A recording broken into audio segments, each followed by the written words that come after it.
Hey friends, মোৰ চেনেললৈ আপোনালোকক আকৌ এবাৰ স্বাগতম জনাইছো। আজি আপোনালোকৰ কাৰণে মই এটা বেলেগ ধৰণৰ ৰেচিপি লৈ আহিছো। ফুলকবি আমি সকলোৱে খাওঁ নহয় জানো, কিন্তু ফুলকবি ঠাৰিখিনি প্ৰায় পেলাই দিয়া যায়। ফুলকবি ঠাৰিৰেও আমি এখন ধুনীয়া সবজি বনাই খাব পাৰো। আহকচোন তেনেহলে কেনেকৈ বনাও চাওঁ।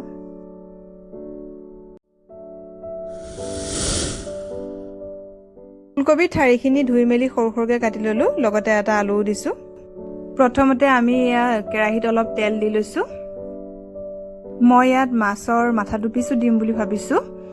সো মাথা দুপিস ফ্ৰাই কৰিবৰ কাৰণে আমি নিমখ আৰু হালধি তেলতে দি পেলাই ফ্ৰাই কৰি দিম বুলি ভাবিছো একেসাথে। যেহেতু মই মাথা দুপিস আগতে মেৰিনেট কৰি লোৱা নাই, সেয়েহে মই তেলতে দি দিছো। আপোনালোকে আগতেও কৰি ল'ব পাৰে, কোনো কথা নাই। এবাৰ ৰেচিপিটো ট্ৰাই কৰি চাবচোন, খাবলৈ খুব ধুনীয়া হয়।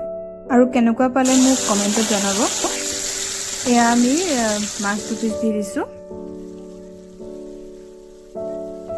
এফালে ফ্ৰাই কৰা হৈ গৈছে, তাৰপিছতে ইলুটি কৰি দিছো। আমাৰ মাছ ফ্ৰাই কৰা হৈ গৈছে। যেহেতু আমাৰ তেল অলপ বাঢ়ি গ'ল, আমি সেই একেখিনি তেলতে পাঁচফোৰণ কেইটামান দি দিছো। পাঁচফোৰণখিনি ফুটি অহাৰ পিছত এতিয়া আমি তেলতে নিমখ দিম, হালধিও দিম।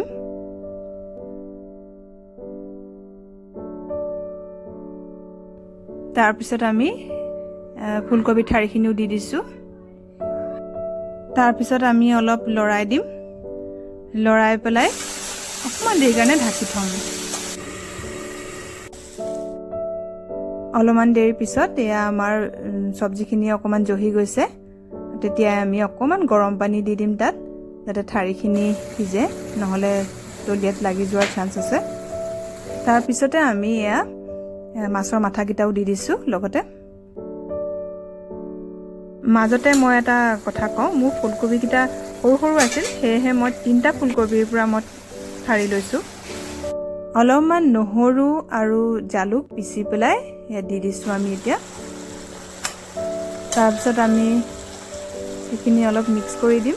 মিক্স কৰি মাথাকেইটাও অলপ ভাঙি ভাঙি দিম।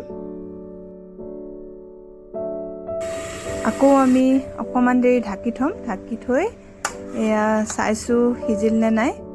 আলুটো সিজিছেই, ঠাৰিও সিজিছে। সো আমাৰ সবজিখন হৈ গ'ল। আমি এতিয়া একেবাৰে বাঢ়ি পেলাই আপোনালোকক দেখাম। এয়া আমাৰ মেইন সবজি, মাছৰ মাথায়েদি ফুলকবি ঠাৰি। লগতে আমি লৈছো বেঙেনা পুৰিছিলো, সেয়াও পিটিকা কৰি লৈছো। আৰু এয়া অলপ ফুলকবিৰ সবজি। ভিডিঅ'টো যদি চাই ভাল লাগিল, প্লিজ লাইক, শ্বেয়াৰ আৰু সাবস্ক্ৰাইব কৰি দিব। পুনৰ এটা নতুন ভিডিঅ' লৈ অহাৰ প্ৰতিশ্ৰুতিৰে ধন্যবাদ।